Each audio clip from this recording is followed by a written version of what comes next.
de personas admirables, pero rápidamente concluyó que es un recinto lleno de pecadores que tienen un deseo que los une y es el deseo de conocer cada día más a Cristo para poder disfrutar de su obra redentora que es solo por gracia y nada más por gracia y que nos asegura que la buena obra que empezó no quedará inconclusa, sino que se cumplirá tal y como Él lo ha prometido.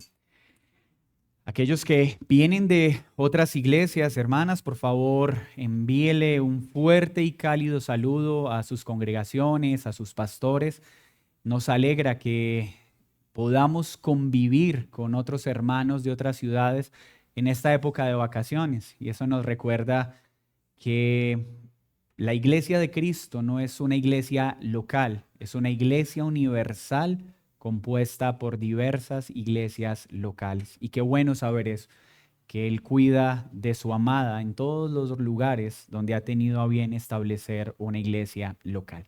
Acompáñeme por favor al Salmo 32, que es el salmo que iniciamos a estudiar el domingo pasado. Y por razones de los elementos de su contenido, tuvimos a bien el partirlo en dos enseñanzas. El domingo pasado vimos del 1 al 7 y hoy estudiaremos del 8 al 11. Salmo 32, versículo 1 en adelante para recordar el contexto y luego nos detenemos en el 8. Salmo de David. Bienaventurado aquel cuya transgresión ha sido perdonada y cubierto su pecado. Bienaventurado el hombre a quien Jehová no culpa de iniquidad y en cuyo espíritu no hay engaño. Mientras callé, se envejecieron mis huesos en mi gemir de todo el día. Porque de día y de noche se agravó sobre mí tu mano. Se volvió mi verdor en sequedades de verano. Mi pecado te declaré y no encubrí mi iniquidad.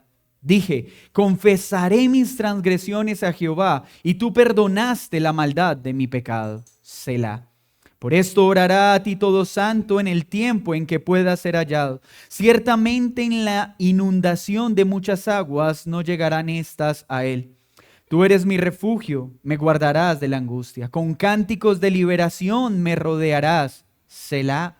Te haré entender y te enseñaré el camino en que debes andar. Sobre ti fijaré mis ojos. No seáis como el caballo o como el mulo sin entendimiento, que han de ser sujetados con cabresto y con freno, porque si no, no se acercan a ti. Muchos dolores habrá para el impío, mas el que espera en Jehová le rodea la misericordia.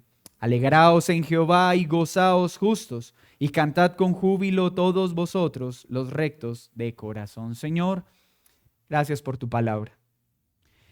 Gracias por el cumplimiento de tu promesa al asegurar que cuando tu pueblo se reúne en tu nombre, tú estás en medio de tu pueblo. Hoy, Señor, agradecemos la operación de tu Santo Espíritu trayendo convicción de pecado y de juicio, pero también ánimo y consuelo a aquellos que has redimido. Que hoy la exposición de la palabra se haga con toda fidelidad, pero sobre todo con la dirección de tu Santo Espíritu. Dame gracia para poder exponer esta palabra a tu pueblo amado y concédenos corazones dispuestos para escucharla y ponerla por obra. En Cristo Jesús. Amén y amén. Hemos aprendido que aquel que confiesa su pecado es bienaventurado. Según algunos diccionarios, esto significa doblemente gozoso o aquel que experimenta una alegría plena. Como lo hablamos el domingo pasado, según la tradición judía, aquel que es guiado y bendecido por Dios. La confesión del pecado nos otorga perdón. Y como lo vimos, este perdón asegura que todos nuestros pecados son cubiertos gracias a la sangre de Cristo como sacrificio perfecto. Aprendimos que la confesión concede al infractor que su condición sea cambiada. ya no es culpable de pecado, de iniquidad. Ahora es declarado justo por la provisión de Cristo. Pues gracias a esta operación, no solo somos librados de la condenación eterna, no solo somos librados del poder del pecado, sino que la culpa que recaía sobre nosotros es quitada. Y esta confesión de pecado entonces transforma el corazón del infractor, y el salmista dice que es aquel en quien no hay engaño. Es un corazón transparente que reconoce y confiesa su pecado. El título de la enseñanza para este salmo fue Confesar el pecado, el inicio de una verdadera restauración. Confesar el pecado, el inicio de una verdadera restauración. Aprendimos el domingo pasado que esos son los beneficios del que lo confiesa, pero por otro lado, quien no confiesa su pecado, sino que más bien trata de encubrirlo o de disimularlo, tiene que lidiar con terribles consecuencias negativas, tanto en su cuerpo como en su alma. Esto se asemeja como aquel que carga una mochila llena de piedras. Con el tiempo, ese peso lo agota y lo daña, pero el confesarlo hace que ese peso de piedras que aqueja nuestro cuerpo y nuestra alma sea quitado. Confesar el pecado, lo vimos entonces, es reconocer nuestras transgresiones, no a través de una confesión superficial, emocional o vana, sino tomar una transgresión y confesarla a la luz de lo que la palabra de Dios dice sobre esa falta. Una verdadera confesión, insisto, no minimiza, no disimula ni justifica el pecado cometido, sino que lo llama como Dios lo llama. Esa confesión debe hacerse, según lo visto, con suprema urgencia, mientras Dios pueda ser hallado. Pues Dios muestra su misericordia a quien lo busca, pero habrá un día que su misericordia no estará expuesta a los hombres, sino toda su ira santa. Confesar nuestro pecado no solo nos libera de ese peso y de esas afugias físicas, nos concede la protección divina en medio de la adversidad, como lo aprendimos en medio del juicio. Pues las inundaciones de las que el salmista habla tienen que ver con el juicio. Y el que ha confesado su pecado y ha puesto su fe en Cristo, ya no teme el día del juicio. Ya no teme que las inundaciones lo tomen por sorpresa, pues ha sido perdonado y ha sido declarado justo. Entonces, confesar el pecado restaura al infractor, lo traslada de su condición de enemigo y lo convierte en hijo, cambia su lamento en baile, la esclavitud en libertad. Por ello, el alma perdonada canta con gozo la victoria otorgada por el Señor, no una victoria obtenida por méritos, pues no merecemos nada de Dios. Hoy vamos a ver entonces tres aspectos que se manifiestan en el Salmo 32 del 8 al 11. Primero, vamos a ver esa guía amorosa de Dios al pecador restaurado. Segundo, la advertencia contra la obstinación. Y tercero, un claro contraste entre el impío y el justo. Veamos esa guía amorosa de Dios al pecador que ha sido restaurado. Para este punto del Salmo hemos visto entonces que el salmista está hablando de aquel a quien ha confesado su pecado y los beneficios que éste experimenta al hacerlo en los términos que él establece. Esta confesión del pecado a la luz de la Escritura restaura la comunión con Dios y otorga un gran beneficio al alma. Pero ¿qué nos dice el salmista? Te haré entender y te enseñaré el camino en que debes andar. Sobre ti fijaré mis ojos. Qué gran promesa está recordándonos el salmista. Está diciéndonos que todo aquel que confiesa el pecado, todo aquel que es trasladado de su condición de enemigo y es hecho hijo, todo aquel que es librado de la culpa del pecado, también recibe un beneficio, y es que obtiene la guía y la dirección de Dios. La confesión del pecado, mis hermanos, quita el peso que agobia el alma, pero restaura sobre todo algo que encubrir el pecado causa, y es un daño en nuestra comunión con Dios. El confesarlo hace que esa comunión se restaure gracias al perdón que tenemos en Cristo. Pero nos muestra el salmista que aparte de ese perdón gozaremos de su amorosa y cálida cercanía. Mire lo que dice: te haré entender, te enseñaré el camino que debes andar, sobre ti fijaré mis ojos. El salmista ahora nos presenta a Dios no solo como un Dios trascendente, sino como un Dios inmanente, cercano, amoroso, que no solo perdona, sino que se convierte en nuestro guía y en nuestro tutor. Dios Todopoderoso, el mismo que goza del poder para destruirnos por nuestro pecado, ha tenido a bien mostrar misericordia en su Hijo. Pero no solo perdona, porque bien pudo haberlo hecho, perdonarnos y mantenerse distante al hombre. Pero Él nos perdona y se hace cercano. Se convierte en nuestro maestro, en nuestro tutor, en nuestro guía. Pues esa es la operación asignada al Espíritu Santo en la vida de todo aquel que ha confesado sus pecados y ha puesto su fe en Cristo. Confesar los pecados sana el alma, pero nos concede gozar de la guía perfecta de Dios, la guía de un Padre amoroso. Miren lo que dice Proverbios 3:5. Fíate de Jehová de todo tu corazón y no te apoyes en tu propia prudencia. Reconócelo en todos tus caminos y Él enderezará tus veredas.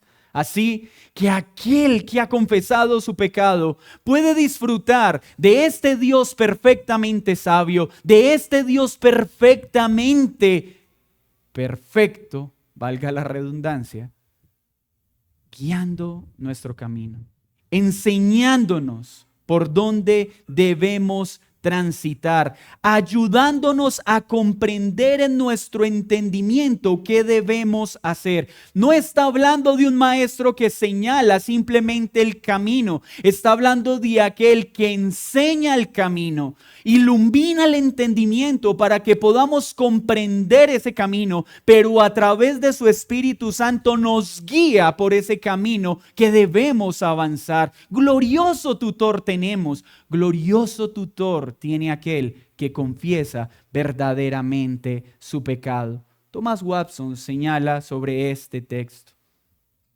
la instrucción de Dios es siempre perfecta, porque no solo informa acerca del camino que debemos seguir o de aquello que debemos hacer, sino que nos transforma. Dios no solo instruye a sus hijos, transforma a sus hijos para que puedan caminar según la instrucción que Él ha dado. Pero también dice que este Dios, que este Padre amoroso que perdona nuestros pecados, que opera como nuestro tutor, que nos ayuda a entender su instrucción, nos enseña ese camino. Se asegura de que transitemos por sus sendas. Pero no solo lo aclara en nuestro entendimiento, como ya lo dije, camina con nosotros. Dios toma al creyente como una flecha y lo lanza al centro de su voluntad. Muestra el camino, pero se asegura de que llegue a la meta que Él mismo ha trazado para sus pecadores. Esos pecadores redimidos por gracia. El pecado nubla nuestro entendimiento, nos hace torpes y nos lleva a perder el rumbo, dice claramente la Escritura. Vemos varios ejemplos en la Escritura. ¿Recuerdan a Adán y Eva? ¿Qué hizo el pecado? Nubló la razón. Disfrutaban de la presencia de Dios, se rebelaron contra Dios, comieron del fruto prohibido. ¿Y qué pasó en ese momento? El pecado los llevó a actuar con asombrosa torpeza. Intentaron esconderse de Dios. ¿No es eso un proceder ilógico? ¿Cómo esconderse de aquel que es omnipresente? ¿Cómo esconderse de aquel que todo lo ve? Rápidamente entonces podemos ver que el pecado hace al hombre torpe, lo nubla, le impide ver con claridad. Es por eso que el salmista está diciendo, cuando alguien confiesa el pecado, esa ceguera es quitada. Esa incertidumbre que agobia al alma de hallarse en un laberinto sin saber hacia dónde avanzar, sin saber qué decisiones tomar, es transformado por la guía del Espíritu Santo, que nos concede claridad para poder caminar conforme a su voluntad. Entonces, no confesar el pecado hace que el pecado nos lleve a caminar en un laberinto sin salida, a que tomemos decisiones, pero decisiones completamente torpes y sin sentido, que pueden parecer lógicas. ¿No fue lógico en la mente caída de Adán y Eva tratar de cubrir su desnudez con hojas de higuera? ¿En serio? ¿Tratar de esconder el pecado con hojas de higuera? Pero no pareció razonable en la mente caída de Adán y Eva negar su pecado y culpar a otro por la falta cometida. Así nos convierte el pecado a nosotros. Nos enceguece, nubla nuestra razón para tomar decisiones, pero nos lleva a culpar a otros de lo que verdaderamente está en nuestro corazón. Pero cuando cambiamos nuestro proceder, cuando confesamos, eso cambia. Viene la luz y se va la oscuridad. Viene la sabiduría y se va la torpeza. Viene la claridad y se disipa la confusión. Mi querido hermano, confesar el pecado trae la operación del Espíritu Santo para iluminar nuestro entendimiento, para acercarnos nuevamente a Dios y para conducirnos por caminos de vida. Así que si aún estás experimentando esa sensación de estar perdido, sin dirección, de que cada decisión que tomas, en lugar de mejorar las cosas, las empeora, muy seguramente es un síntoma de que no has confesado tu pecado, no has venido en arrepentimiento a Cristo y no estás gozando de esa guía amorosa, de ese Padre perfecto que ha prometido enseñarle el camino a sus hijos. Es solo después de una verdadera confesión de nuestros pecados que podemos unirnos al salmista y decir, guíame, oh Jehová, en tu justicia. Enséñame tus caminos, enséñame tu senda. Pero mientras no hay confesión, el pecador sentirá que no debe elevar una oración a Dios porque no será escuchado. Aquel que no confiesa su pecado siente no solo que Dios no lo escucha, sino que Dios no responde y no lo guía. Pero quiero decirte algo, eso que estás sintiendo es cierto. Sin la confesión del pecado, sin una verdadera fe en Cristo, la voz de Dios no es escuchada y su guía no es un beneficio. Luego dice, sobre ti fijaré mis ojos. ¿Qué comunica esta frase? Comunica protección continua y una supervisión amorosa. El salmista no está generando una advertencia para producir terror en su audiencia de que hay un Dios omnisciente que todo lo ve y ay de aquel que peque. Las palabras del salmista evocan consuelo, no temor. Y no está diciendo, ¡ay de nosotros! Porque Dios nos vigilará y su mirada estará sobre nosotros. Lo que está diciendo es, oh pecador, tú que has confesado tu pecado, y has encontrado el perdón de Él, debes estar seguro de que su mirada te acompaña, porque ahora es la mirada de ese Padre que te ha tomado por hijo. Ese fijar en mis ojos indica cercanía, no una mirada que me acompaña para enjuiciarme, sino que promete cuidado. He ahí lo que dice Isaías 41:10. No temas, porque yo estoy contigo. Aquel que ha confesado sus pecados tiene la seguridad y la certeza de que Dios está con él. No desmayes, porque yo soy tu Dios que te da fuerza. Siempre te ayudaré, siempre te sustentaré con la diestra de mi justicia. Es así como ve a Dios el alma que ha sido perdonada y cuyas culpas han sido quitadas. Pero esa misma mirada amorosa para el que ha confesado su pecado se convierte en una mirada terrorífica para aquel que no. Porque sentirá sobre sí no la mirada de un padre amoroso, sino la mirada de un juez justo que tomará en cuenta cada pensamiento, cada palabra, cada obra, para ejecutar su justa ira sobre ella. Como un mismo acto cambia de significado para un individuo. Qué gran diferencia es tener la mirada amorosa de Dios para aquel que ha sido perdonado, y qué temible es esa mirada para aquel que no. Uno ve la mirada de un padre, el otro de un Dios justo que está airado. ¿Es Dios tu guía? ¿O es el pecado ese compañero que sigue nublando tus decisiones? ¿Has sido librado del peso de esa culpa? ¿O todavía tu alma sigue afligida por querer callar y encubrir tu pecado? ¿Percibes el Espíritu Santo obrando como tutor, como guía, enseñándote el camino y viendo cómo te guía hacia su voluntad? ¿O sigues en ese laberinto intentando salir de él con esfuerzos humanos? Pero el versículo 9, ¿qué nos dice?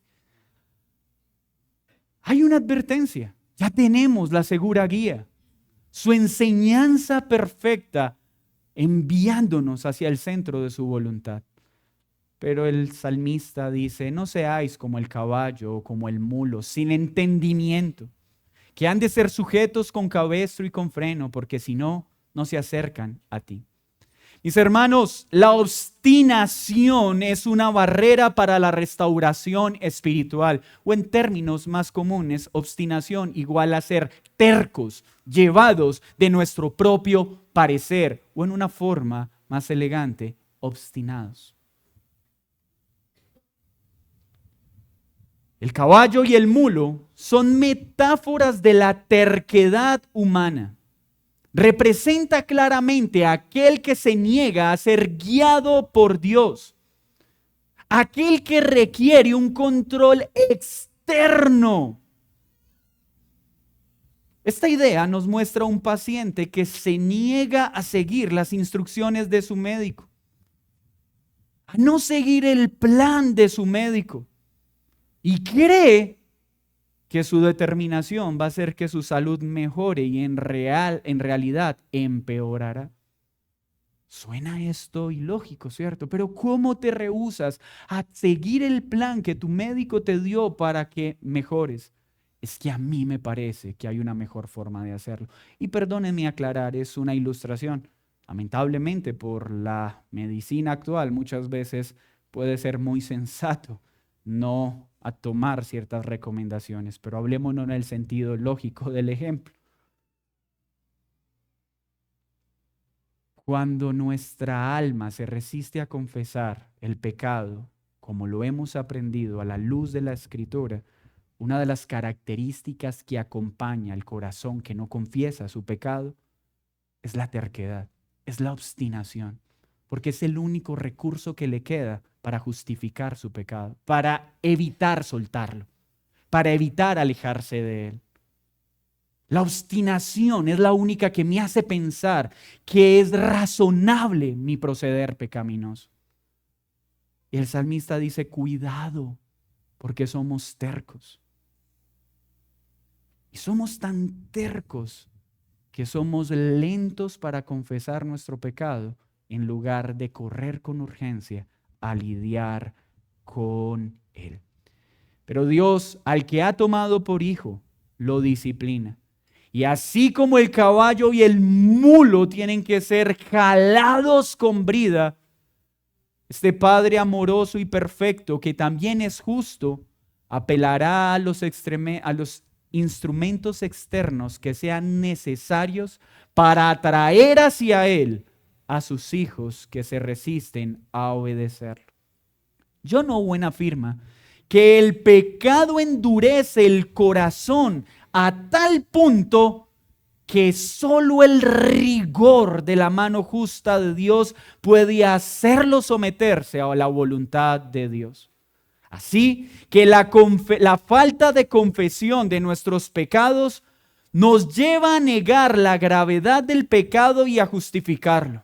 Pero para aquellos que somos hijos, tendremos que lidiar entonces con la brida de Dios, tratándonos para no estar en ese estado de pecado, porque Dios ha prometido que al que toma por hijo, lo disciplina.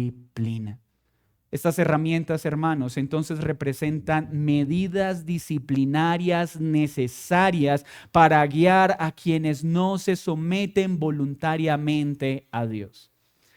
Esa noción moderna de que Dios es un caballero no es bíblica, en el sentido de, es que Dios no obliga a nadie.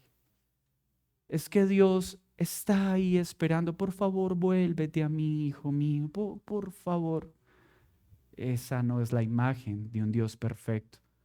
Al que toma por hijo, a la luz de su palabra, lo llama amorosa y tiernamente. Pero cuando el pecador redimido se rehúsa a su voz amorosa, este Padre es perfecto también para administrar la disciplina y volverlo a Él. Sí o sí, sus hijos terminarán en el centro de su voluntad, atendiendo su amoroso llamado por la instrucción o con su amorosa, perfecta, pero muy dolorosa disciplina. Pero sí o sí estaremos al final donde Él nos quiere. La terquedad lleva al hombre a un autoengaño. Le hace pensar que puede controlar el pecado o que no es necesario confesarlo. Por eso, este es el hilo del llamado. David está hablando de la importancia de la confesión, de ser prontos para tratarlo. Y al citar estos dos ejemplos nos está diciendo, cuidado, porque nosotros somos todo lo contrario, somos tercos, no queremos confesarlo, queremos aplazar la confesión del pecado y queremos hacernos pensar que lo estamos controlando bien. Pero esto una vez más nos conduce solo a un camino, a la disciplina de Dios. Un escritor dijo, el caballo y el mulo representan impulsividad y resistencia, contrastados con la obediencia voluntaria que Dios desea de sus hijos. Matthew Henry afirma, los creyentes no deben actuar como animales irracionales que solo responden al castigo, sino como hijos obedientes que escuchan la voz de su Padre. Es eso lo que está diciendo el salmista. Bienaventurado aquel que no es terco como el caballo y como el mulo, que confiesa su pecado en lugar de encubrirlo, que no da lugar a la obstinación, sino que muestra una obediencia voluntaria. Dios quiere de nosotros no una obediencia basada en el miedo, sino basada en el amor y la comprensión de su voluntad. Sin embargo, como Dios es amor, pero también es justicia, cuando esa obediencia voluntaria no está, el cabestro y el freno aparecerán las veces que Él requiera. ¿Para qué? Para traer de vuelta al pecador a Él. Mi hermano, acá hay una solicitud importante. No esperes la disciplina severa de Dios para volverte a Él. Por favor, no la esperes. Más bien, busca voluntariamente su instrucción, su voluntad y ríndete a Él. Porque si no lo haces, vale la pena recordar la promesa de Hebreos. ¿Habéis olvidado la exhortación que como a hijos se os dirige diciendo, hijo mío, no menosprecies la disciplina del Señor? No desmayes cuando eres reprendido por Él, porque el Señor al que ama, disciplina y azota a todo el que recibe por hijo. Si soportáis la disciplina, Dios os trata como a hijos. ¿Por qué? ¿Qué hijo es aquel a quien el Padre no disciplina? Pero si os deja sin disciplina, de la cual todos han sido participantes, entonces sois bastardos y no hijos. Y qué importante lo que dice Hebreos en relación al salmista. Porque la disciplina de Dios es una promesa segura para aquel que es tomado por hijo. Pero cuando tú estás en una vida de pecado deliberado, sistemático, y no ves la disciplina de Dios, no es porque Dios sea permisivo y alcahueta con su pecado, es porque existe un gran riesgo de que no seas aún hijo. Porque Dios a todo el que toma por hijo lo disciplina para que se vuelva a Él cuando éste insiste en no seguirlo voluntariamente. Y termina entonces el Salmo en el versículo 10 y 11 haciendo un contraste entre el impío y el justo.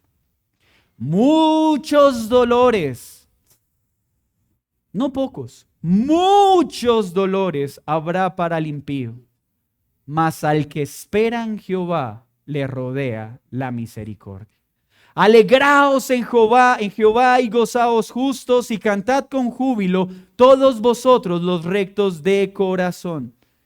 El impío, vale la pena definirlo en los salmos, habla de aquel que vive moral y espiritualmente apartado de Dios. Aquel que tiene una vida marcada por la rebeldía y la falta de arrepentimiento. Aquel que no ha venido a Dios para reconocer sus pecados y encontrar perdón en Cristo y ser librado de su culpa. El impío se refiere a aquel que prefiere abrazar el pecado que venir a Dios para que lo libere de él, que camina en completa rebeldía y desobediencia a sus palabras, que no ha experimentado el arrepentimiento que el Espíritu de Dios da a todo aquel que es traído a vida. Y quien está en esa condición experimentará muchos dolores, tanto en esta vida como en la eternidad.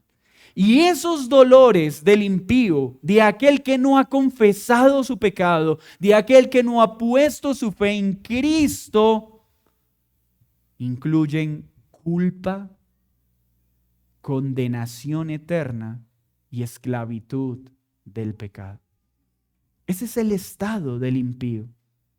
Pero a diferencia del impío, aquel que por la operación del Espíritu Santo ha confesado sus pecados, aquel que sabe que por Cristo toda su maldad ha sido cubierta, que la culpa ha sido quitada, ese espera en Jehová la misericordia que él ha prometido.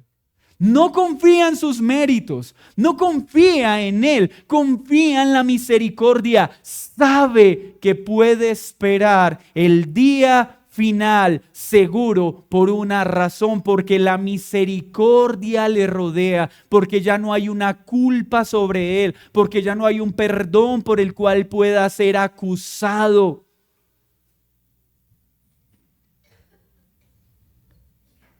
Aquel que goza de este estado nos recuerda entonces que quien confiesa su pecado recibe la protección de Dios.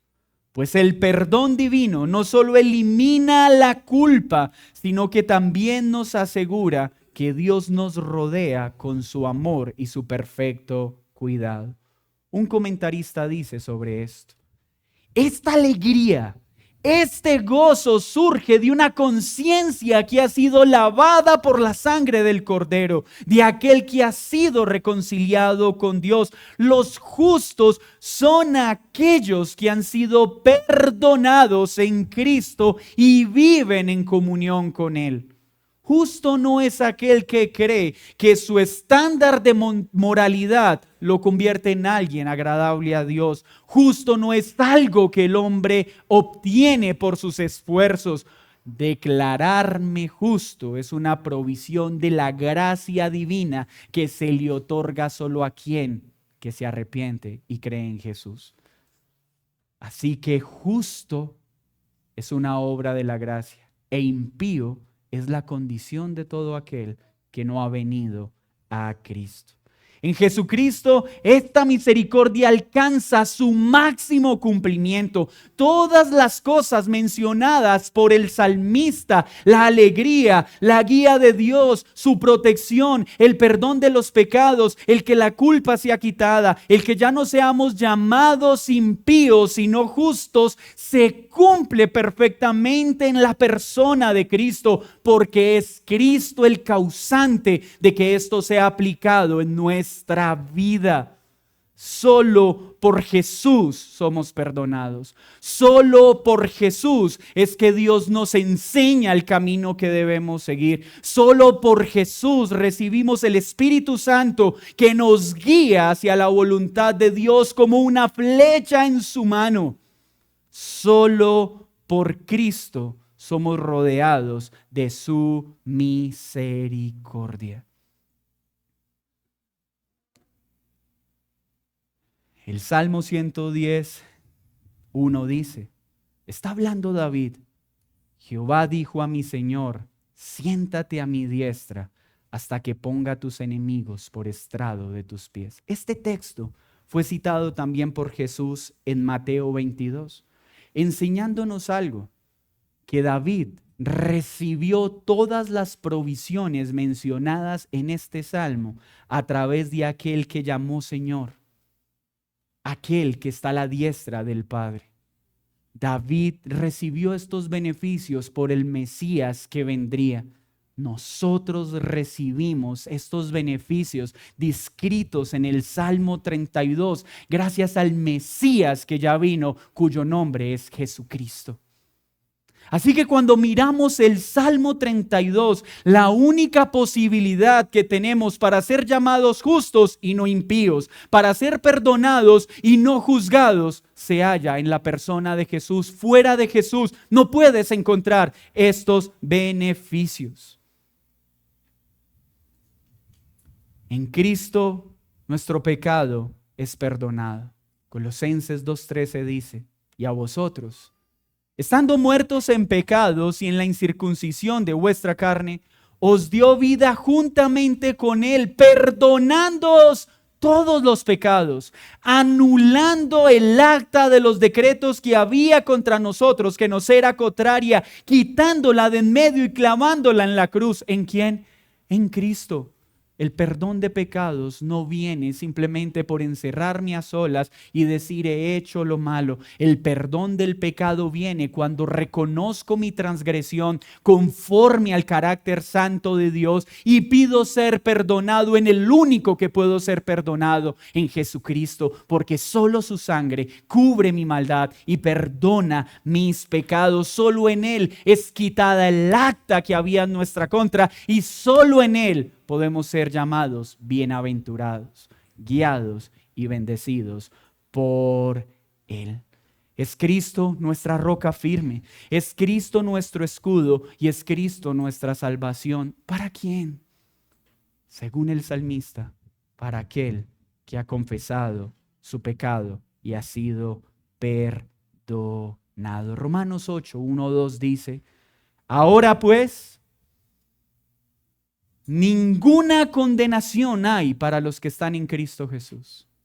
¿Notan el cumplimiento del Salmo? Nunca más seremos llamados impíos. Nunca más seremos llamados culpables, porque hemos sido declarados justos por el Cordero. ¿Qué dice? Los que no andan conforme a la carne, sino conforme al Espíritu. Porque la ley del Espíritu de vida en Cristo Jesús me ha librado de la ley del pecado y de la muerte. Me ha librado de una vez y para siempre. Querido hermano, este salmo nos anima a ser prontos para confesar nuestro pecado, a no ser tercos, a no ser obstinados, a gozar de su guía amorosa, a evitar la disciplina perfecta de Dios Padre. Él nos llama a una obediencia voluntaria. Por favor, apártate de tu pecado.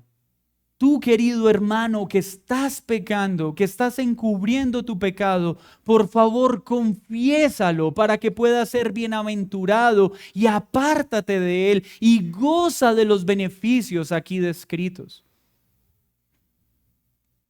Para que no sigas caminando con ese peso que te agobia, con esa sensación de incertidumbre y esa falta de claridad en tu camino diario.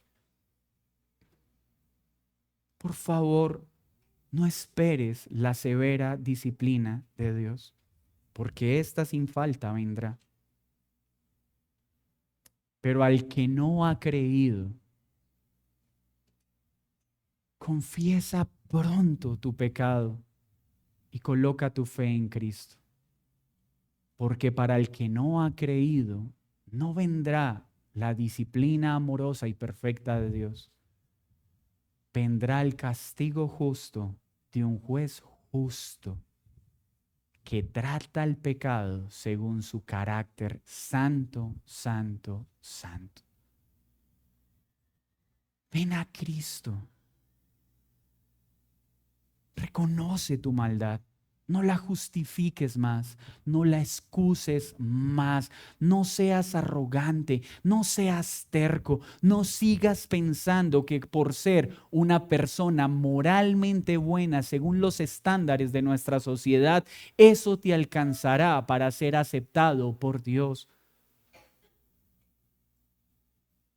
Pues la única forma de ser aceptados por Dios es en Cristo, no mediante nuestras obras. ¿Qué podemos entonces concluir, iglesia y amigos que nos acompañan? El Salmo 32 nos enseña que la confesión del pecado trae restauración, restaura nuestra comunión con Dios. Al que no ha creído, le da una nueva condición, ya no enemigo, sino hijo. Pero al que ha creído, le concede poder volver a escuchar su voz con claridad, a disfrutar de la dicha de la guía amorosa del Espíritu Santo. La claridad que trae su sabiduría acompañándonos en nuestro diario caminar. Por favor, no seas obstinado. Este salmo nos dice, por favor, no seas como el burro o el caballo.